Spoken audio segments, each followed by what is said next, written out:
Здравствуйте! В эфире программа «Актуальное интервью», в студии Надежда Саханская. Врачи Республиканской офтальмологической больницы вернулись из Донецкой Народной Республики из длительной рабочей командировки, во время которой помогли восстановить здоровье сотням жителей нового субъекта России. О том, как далась эта командировка якутским медикам, какой опыт они получили и какие отзывы у местных жителей, мы спросим у руководителя выездной бригады. Иван Петрович, здравствуйте. Здравствуйте, Надежда. Здравствуйте, телезрители. Скажите, пожалуйста, почему же было принято решение отправиться именно в Донецкую Народную Республику? Решение было принято на основании письма председателя правительства Донецкой Народной Республики Виталия Павловича Хоценко в адрес главы нашей республики Александра Сергеевича Николаева, с учетом того, что Александр Сергеевич был в городе Кировская, Донецкая Народная Республика, который закреплен за нами, за Республикой Саха-Якутия, как за регионом, как подшефным, в части оказания всевозможной помощи по восстановлению нормальной жизнедеятельности на данной территории, то и выбор, соответственно, пал именно на эту территорию, на Донецкую Народную Республику. Кто был в составе бригады, где и как размещались специалисты? У нас была мультидисциплинарная бригада, потому что письмо включало в себя представителей узких специалистов. Сейчас уже есть возможность говорить их имена и фамилии. Мы до этого осознанно не распространяли о них информацию в целях определенной безопасности и намеренно не озвучивали ни сроки приезда туда, ни сроки возвращения обратно. Это были специалисты из Республиканской больницы номер 2 Центра экстренной медицинской помощи, врач УЗИ-диагностики Стручков Николай, врач-кардиолог Харлампьев Филипп. Это были специалисты из Республиканской клинической больницы номер 3, врач-кардиолог Пестрякова Туяра и рентген-лаборант Александр Максимов. И это были офтальмохирурги из офтальмологической клинической больницы республиканской Стефан Георгиев, Иннокентий Белолюбский и операционная медсестра Стручкова Екатерина. И врач-невролог из Мирнинской центральной районной больницы Юлия Разберица. Ну и ваш покорный слуга был руководителем данной медицинской бригады. Мы размещались на территории города Кировска, места размещения были разные, там единственная гостиница, и мы девушкам позволили там заселиться, потому что там условия были, это единственное место, где была вода. В остальных строго по графику, очень ограниченное время, и понятно, что там приходилось наливать бутыли, таскать воду и так далее, что, конечно, не создавал комфорт для нашей прекрасной половины команды. Поэтому было принято решение такое, кто-то жил в больнице, кто-то на съемных квартирах, но в целом условия проживания были хорошие, ребята довольны и благодарят Кировскую городскую больницу за организованный прием. Получается, что именно в Кировской городской больнице проходили осмотры и операции? Да, потому что это наша была базовая больница, она единственная на данной территории, сам городок небольшой, 25-26 тысяч населения, но если взять полностью агломерацию вокруг города, то, я думаю, там 1040 найдется, потому что рядом есть небольшие населенные пункты, и как раз на базе этой больницы 50-х годов постройки, и такое впечатление, что не видевший ремонт с того времени, вот как раз строители из Республики Саха-Якутия, значит, они активно сейчас помогают в восстановлении больницы. Была отремонтирована крыша, сейчас устанавливается новый лифт для транспортировки больных. И мы чувствуем ту поддержку, которая идет со стороны руководства больницы и пациентов за проведенную работу. Если вкратце позволите, Надежда, значит, всего было проведено порядка 2500 консультаций пациентам. Это включая 339 маммографий, 304 пациента посетили невролога. У офтальмолога был полнейший аншлаг. У нас только по спискам 650 человек прошло. Было проведено 147 операций по факоэмульсификации катаракты, удалению помутневшего хрусталика, и был ряд операций, еще связанных с ушиванием век, удалением народных тел, в том числе боевые ранения были, и вот пару бойцов, которые поступали с фронта, как раз нуждались в помощи офтальмолога. Эта помощь тоже была оказана на месте. Врачи-кардиологи интенсивно поработали, на двоих тоже 600 человек посмотрели. Значит, УЗИ-исследования, более 300 человек прошло, из них там кто-то делал по 2, по 3 исследования, в зависимости, например, там тоже порядка 500 исследований было проведено проведено. То есть колоссальная работа, которую провели медики. И вот, знаете, я не кривя душой, я постоянно об этом говорю, таких слов благодарности мы не слышали вот нигде. И все коллеги об этом говорят.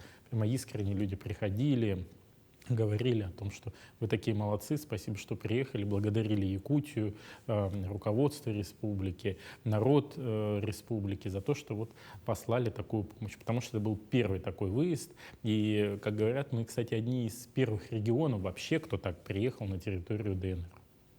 Но помимо благодарности, наверное, и следует отметить работу самих специалистов. Они вообще остались довольны своей рабочей поездкой? Они хотят вернуться.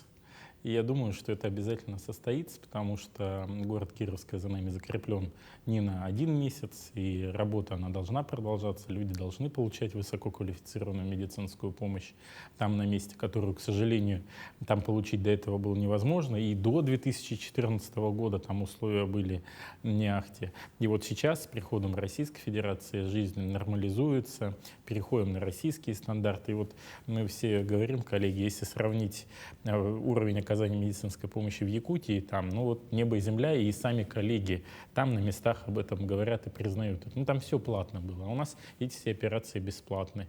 Они никогда в жизни не могли бы даже подумать, что такое можно организовать на месте. Мы смогли, и мы вот тут мы точно можем сказать, мы первый субъект, кто провел такие операции в ДНР. То есть это тоже отдает определенную дань уважения моим коллегам из офтальмологической больницы в том числе. Разумеется, это признавать отрадно.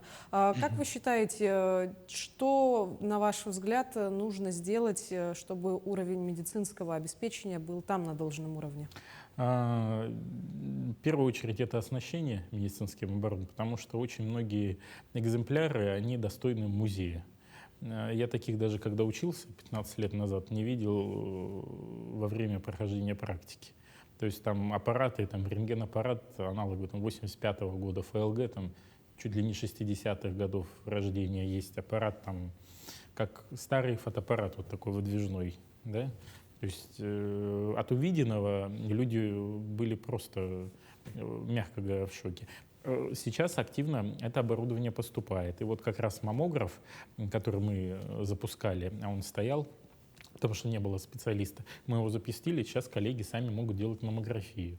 Это первый этап. Следующий этап — это обучение.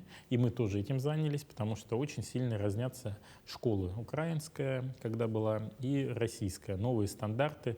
Российские, они более качественные, современные. И как раз коллегам сейчас вот требуют это обучение. Ну и оснащение кадрами.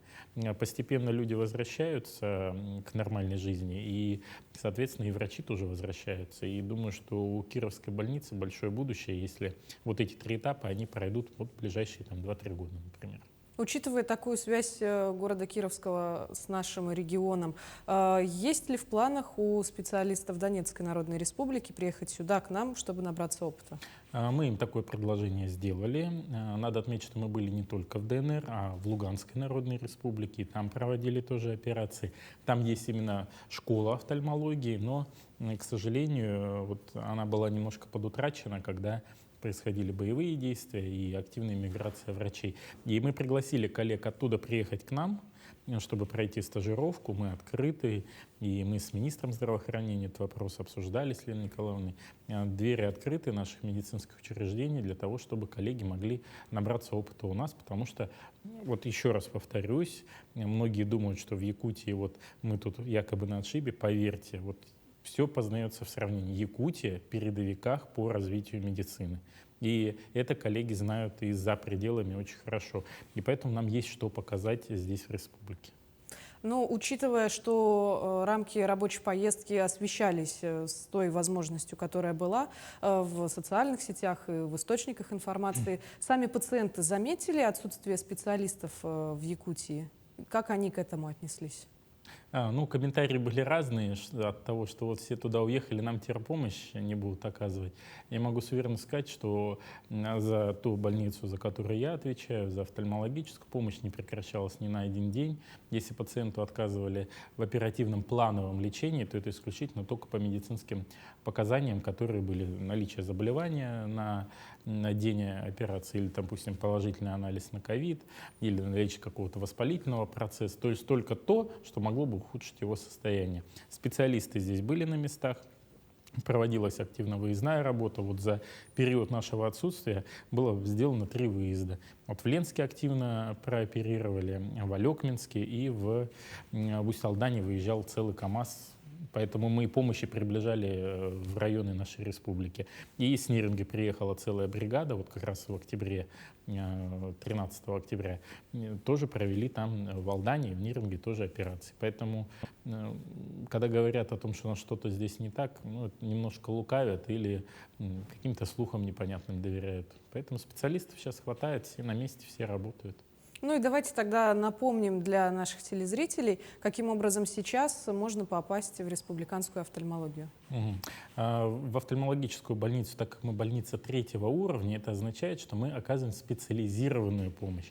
То есть если у человека уже выявлено заболевание, которое требует хирургического лечения или корректировки лечения, или специальной диагностики, то его направляют к нам первичное звено. Первичное звено — это поликлиники по месту жительства. Почему мы говорим, к нам надо приходить с направлением, чтобы мы уже знали, что делать дальше с этим пациентом. Мы не можем его взять с нуля, это не наша задача, это задача офтальмологов по месту жительства. Как только они выявляют подозрение на что-то, уже можно отправлять к нам, и далее уже, не теряя времени по всем обследованиям, он попадает в нужный кабинет или на операционный стол и получает своевременно качественную медицинскую помощь. Я благодарю вас, Иван Петрович, за то, что нашли время для нас и стали гостем нашей студии, ну и, конечно, за актуальную и достоверную информацию. Надежда, спасибо. Телезрителям тоже спасибо за просмотр и желаю всем здоровья. Ну а я напомню, вы смотрели программу «Актуальное интервью». Сегодня мы говорили о командировке врачей в Донецкую и Луганскую народные республики. Берегите себя и до встречи в эфире.